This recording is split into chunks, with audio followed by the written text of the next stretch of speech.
Hey, what's up, guys? This is your boy Travis back again here at Big Boy Toy Reviews.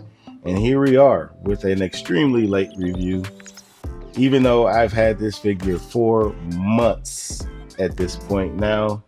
I have just not been able to get to it, so I know this review is hella late, and this figure has been reviewed by some of everybody. It's way past its time, but I didn't get to talk about it, so let's talk about it. So here we are with another figure from Kaiju number 8. Wow, I don't know why I don't remember her name. Oh, it's all in Japanese. That's how long I haven't watched the anime since it's been off. I've already read through the entire manga a long time ago, and now I can't remember what this girl's name is. Hold on, let me look it up real quick. Okay, so Kikoru Shinomiya. I think I'm pronouncing that right. I don't know if I am or not. So yeah, she is like the child prodigy of the show, who is the daughter of the head leader or whatever of the people that kill the kaijus. I forget what the name of that force is, or whatever military force that is. And she is a badass, essentially, just naturally.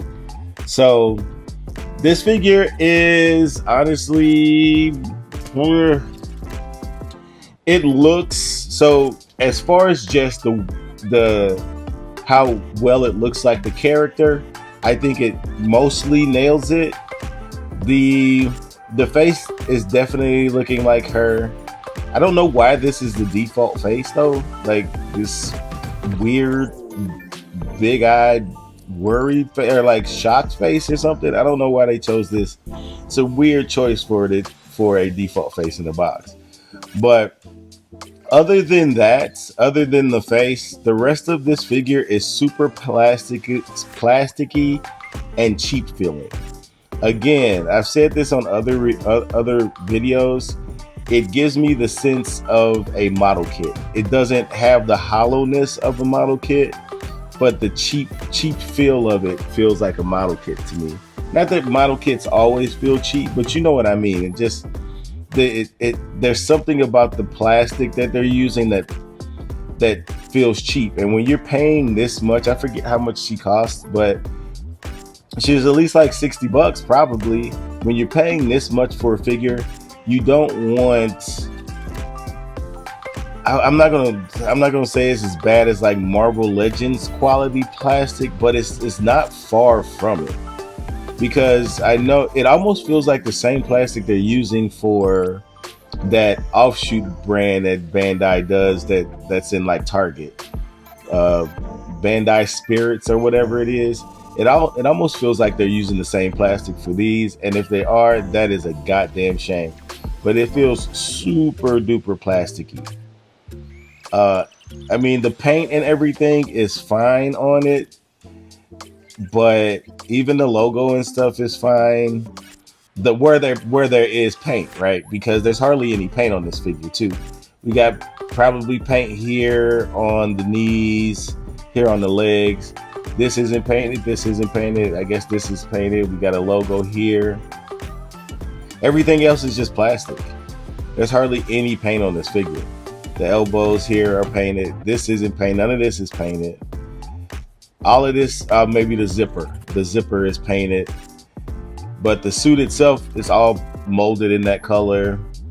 The wrist things, or these gauntlets here, not gauntlets, but forearm armor, whatever, painted or not painted. That's in plastic. Oh, the hands. I guess this part is painted. You can tell that's painted because it's completely different color than this. The hair is plasticky and cheap, not painted. These little barrette things are not painted. There's no paint on this figure. It's super duper disappointing for a character that is a badass in the show.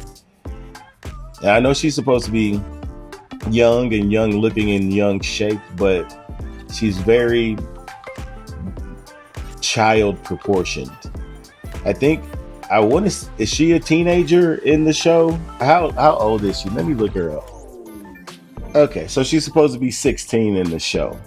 So I would argue she's built more like a 14-year-old, probably. Not that I'm trying to, judge children or anything like that, but like I guess this is fine. I don't know. I guess all people are built differently, and I think she was probably super athletic all her life, so she didn't quite develop the same. But it's she it's just disappointing. She this is I think I'm griping so much because of how cheap the plastic is. She probably looks fine. Even here looking at the box, like that how they have her posed in that shot right there looks good. Even here. So, and again, I haven't seen the anime in a while, so I forget how she's proportioned. But it's just this cheap look feeling plastic, and it might not even be cheap. They just didn't make it feel like it's worth how much it like. I don't know how to put it. It's just not enough paint on here. Like, I get molding it if you can, but put a wash or shading or something on it to make it stand out a little bit. As of right now, it just looks cheap. It really does. It just looks cheap. Look at the boots. It just looks cheap, unfortunately. And then they went and did, I guess I can really go over this in articulation, but they did what they did with the shoulders. Why? I don't know. But anyway, let's go ahead and take a look at the accessories real quick. Okay, so here are all the accessories that she comes with. She comes with an extra hairpiece, another face for Kaiju number 8, some hands for Kaiju number 8, some weapon holding hands, wide open hands, spread hands. 3 faces, which look really good. Now these faces I think look way better. I feel like this would have been a better default face than the one that came in the box. You get a gun. This is an absolute travesty here. This right here is an absolute travesty. This is some Marvel Legends type bullshit that Tamashii Nations is doing here. Or not, yeah, Tamashii Nations is doing right here. You get a gun in the holster, but it doesn't come out the holster, and you don't get another gun. You don't get a gun out of the holster. That's ridiculous. Absolutely ridiculous, and it's absolute bullshit.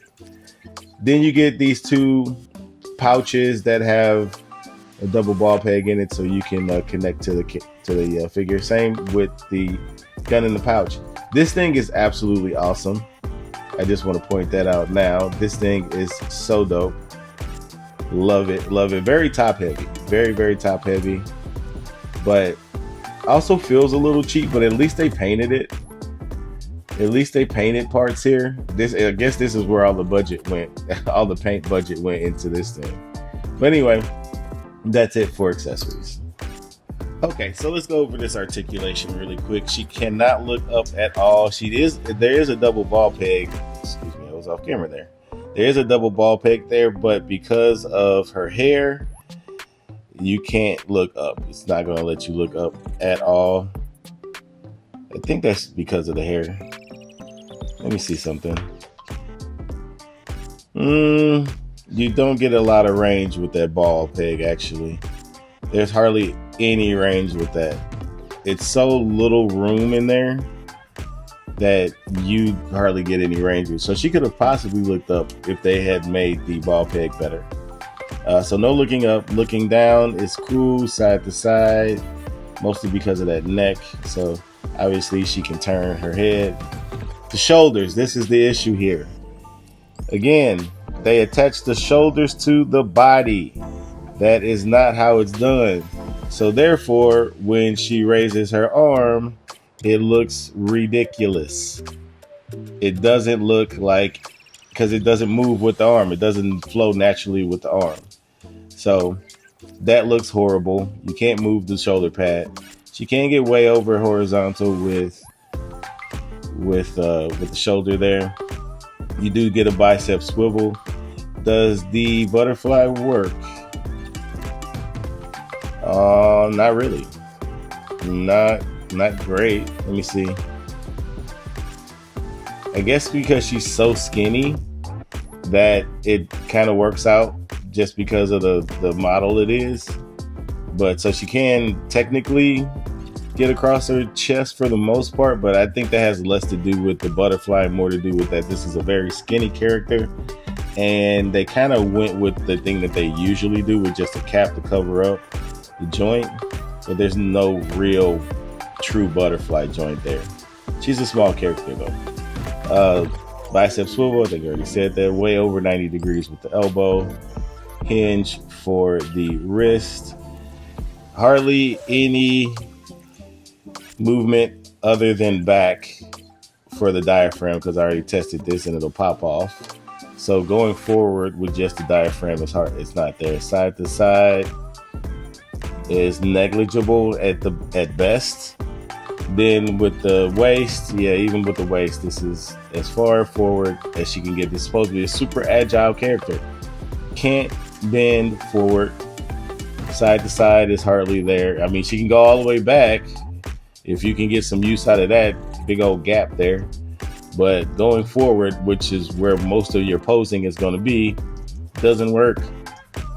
Splits, nope, no splits. She does have a drop down. Let's see where that goes. Nope, no splits, because the pivot is wrong in the waist, or in the right here in the crotch area. Pivot's off. Pivot's wrong. So that's fucked up. Super agile character can't do the splits. Thigh swivel can't go forward that far. Back, decently back, even though the butt cheeks are there. Over 90 degrees with that knee.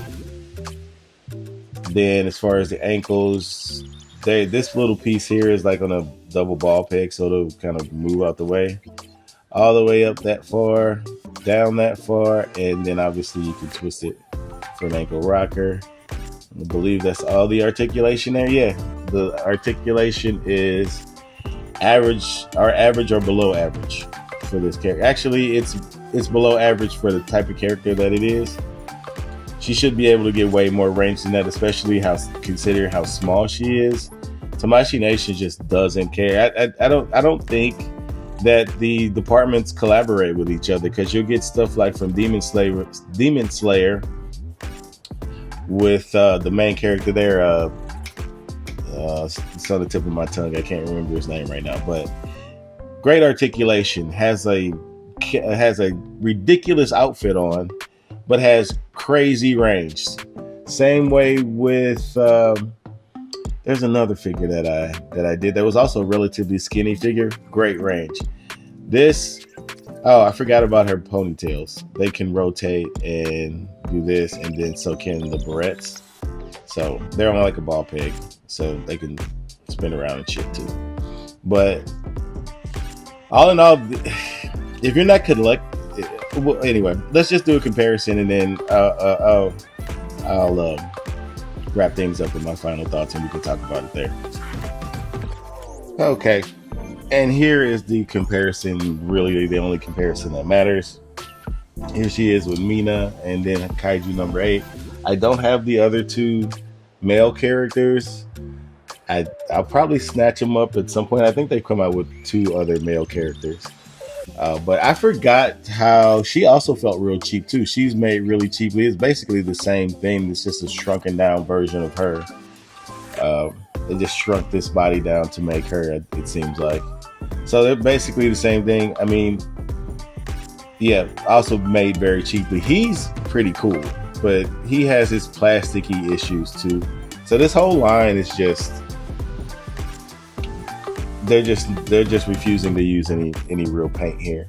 But at least she has this BFG. Now when I pose her, she will have this obviously, but she also came with a gun that didn't come out the holster. So this has been a regular thing that they've been doing. Tamashii Nation has. But here she is with them, and they look good together. I mean, they belong together obviously. But anyway, that's it for comparisons. Let's wrap things up. Okay, so to wrap things up here, I think I probably said the same thing about Mina in the Ret review, probably sometime last year. They're just cheap looking. They're just cheap looking. The only thing that looks relatively nice, like not nice, but like there was some effort put into it, is her big ass axe. But other than that, no. And then not to mention, she doesn't come with a stand. There's no way you were going to get her to hold this without some kind of stand. It's just not going to happen. It's impossible. She doesn't come with a stand. I also might have made the mistake and said these were Kaiju number 8 hands. I don't know why I said that. I don't know why I said that. If I did say that, then my bad. If I didn't, then ignore what I just said. But yeah, she should have came with a stand. No stand. Just, this is regular Tamashii Nations just cheaping out on a IP that they don't really care about, to be honest with you. I don't think they care about this IP, because if they did, they would put more effort into it. I think they care about Demon Slayer. I don't think they care about One Piece. I think they care about Dragon Ball Z. Definitely care about Dragon Ball Z. Apparently, I think they care about Yu Yu Hakusho too. That was the character that I was thinking of, that was slim but super posable. But they pick and choose what IPs they want to care about, and unfortunately, Kaiju number 8 doesn't seem to be one of those that they care about. So, anyway, that's it for the review. Please comment, like, and subscribe. And until next time, peace.